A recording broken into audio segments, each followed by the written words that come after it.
Jeg hedder Tim. Jeg arbejder på Café Evald i Silkeborg. I dag skal vi lave retten, vi kalder svømmeren, bestående af bagt kulmule, selleripuré, kartoffelmos, brunet smør, råmarineret bedre og lidt urter på toppen. Jeg vil starte med at tage selleripuréen, som bliver lavet på nogenlunde samme måde som med kartoffelmosen, bare hvor du lige blender den med mælk og fløde til sidst. Smager til med salt og peber. Den prøver vi på tallerkenen her. Og så kører vi den lige. Så kommer vi til kartoffelmosen. Der er det vigtigt, at når man koger dem op, så prøver du ikke salt i vandet. Så laver vi lige en dut af. Det er vigtigt, at du ikke blender dem.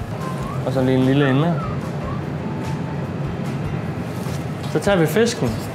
Grunden til, at jeg har valgt kulmule, det er, fordi det er en naturlig saftig fisk. Så har vi sådan en marinade med noget purløg, citron, salt og peber og noget olie, og så lige en blender. Sørg for at marinere den godt, så fisken er dækket, og så er den egentlig klar til at komme ind i ovnen. Så tager vi fisken, som lige er kommet ud af ovnen, lægger imellem her. Så kommer vi til den brunede smør. Der skal du være opmærksom på, at du ikke varmer den op på for høj varme. Stille og roligt ud over.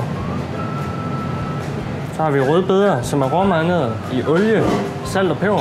Og så bare lige ligger og trækker i det gerne en dags tid. Nu prøver vi sådan lidt sporadisk på. Så har vi de gule beder.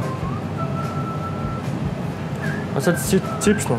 Det er en god idé at lade dem trække i 24 timer, for at trække stivelsen ud af dem, så de kan blive sprøde i frityren. Frisk dild, det er det eneste rigtige. Plukker sådan nogle fine buketter her. Og så bare sådan. Lægger lidt sporadisk også. Så er vi sådan set klar.